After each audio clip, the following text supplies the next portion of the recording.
हमारे ऊपर प्रभु की कृपा है ये हम कैसे पहचाने? तो ये 8 लक्षण प्रकट होने लगते हैं जिस पर हरिजू की प्रियाजू की कृपा है। पहला, घोर अपराध करने वाले के प्रति भी दया की भावना, शांति पहला लक्षण है। भाव में भी पहले शांत भाव है। हमारे ऊपर श्री हरिजू की कृपा है, इसकी पहचान ये 8 लक्षण। पहला, शांति, अर्थात घोर अपराधी के प्रति भी गुस्सा ना क्षमा करना, ये हरि की कृपा का लक्षण है। देख लो भाई, घोर अपराधी शब्द तो जाने दो, जरा सा प्रतिकूल हो जाए तो लाख समझाओ पर भ्रकुटी तनी रहती है। भला ऐसा है? अपराधी पर भी क्षमा का भाव होना, ये हरि कृपा पात्र में ही होगा, अन्य में नहीं। तो अगर अपने हृदय में ऐसा लगे कि ऐसा नहीं है तो हरिजू से प्रार्थना करनी चाहिए कि कृपा करो, मेरे में सामर्थ्य आवे। दूसरा, अनुसूया, वो किसी भी के प्रति कभी भी कोई दोष दर्शन ही नहीं करेगा। दोष कथन, दोष श्रवण की तो बात जाने दो। अनुसूया, दूसरों के गुणों में दोष ढूंढना ये नहीं होता, हरि कृपा पात्र में नहीं था। ये सब भजन के नाश करने वाले, जैसे पहला अपराधी पर क्रोध कर देना, तो माया ने भेजा इसीलिए था कि तुम्हारे साथ व्यवहार ऐसा करे कि तुम क्रोध करो, क्रोध करोगे तुम्हारी ऊर्जा शक्ति नष्ट हो जाएगी, अध्यात्म में जो चलने की थी। और कहीं तुमने संकल्प कर लिया तो भजन शक्ति नष्ट हो जाएगी।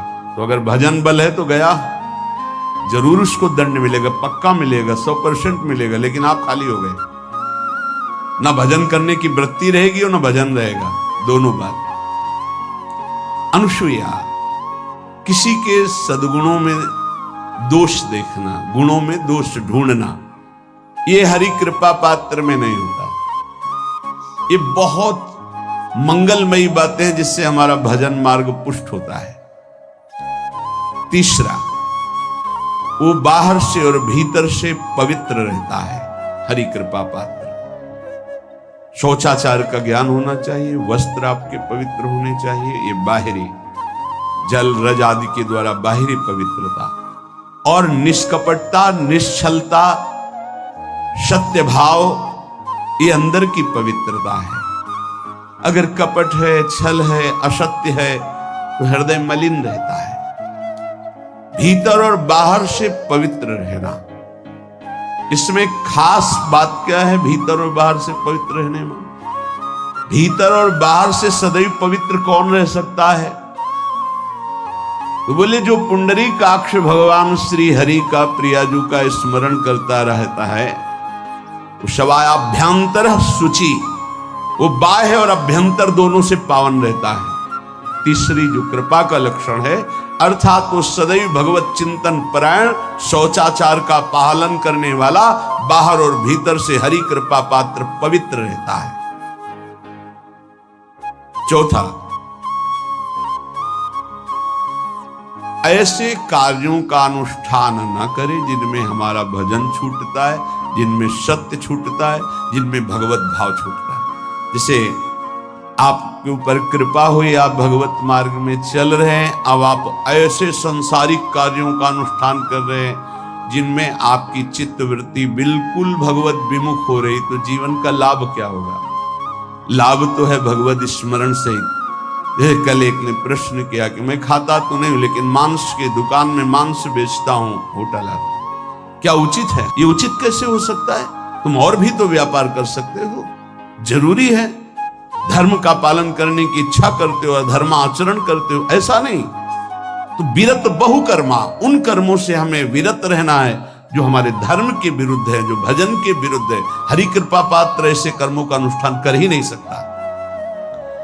अपने भजन का फल देखना भगवत कृपा पात्र की, सबको प्रदान कर देना। हिम्मत है?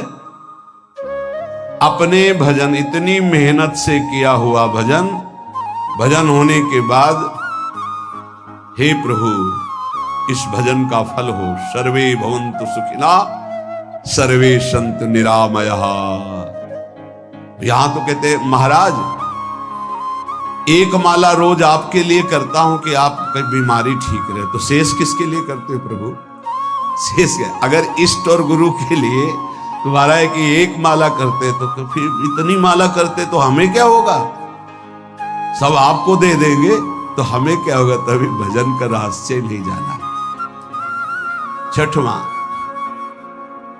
अपने भजन से अपने लिए कुछ भी ना चाहना और दूसरों की तो बात जाने दो, दूसरों से कुछ ना चाहना ये तो ठीक है, अपने भजन से अपने लिए कुछ ना चाहना है हिम्मत। देखो ये हरि कृपा पात्र में हिम्मत होती, अपना भजन अपने प्रयोग में ना लाना,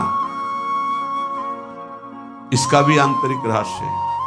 अपने प्रयोग में आप शरीर को लेकर के बोलेंगे, अगर स्वरूप को लेकर तो प्रयोग की कोई वहां जरूरत ही नहीं, स्वरूप पूर्ण काम है, वहां कोई अभाव नहीं।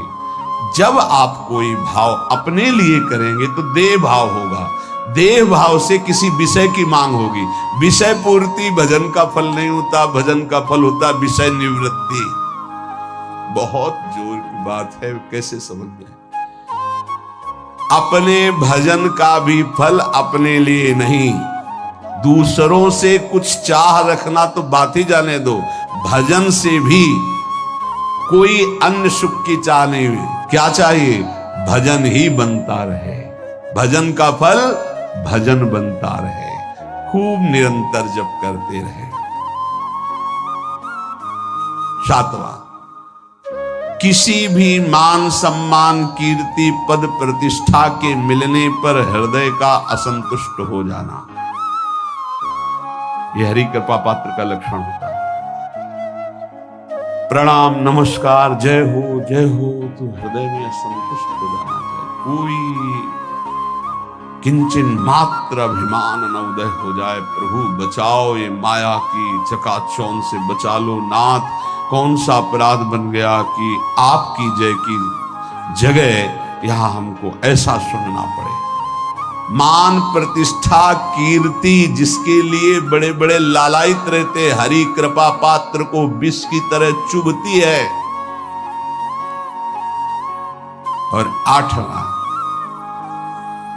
किसी भी प्राणी समुदाय से संबंध ना रखते हुए सब पर दया की भावना, सब पर कृपा की भावना, सब पर करुणा मैत्री पर किसी से ममता नहीं।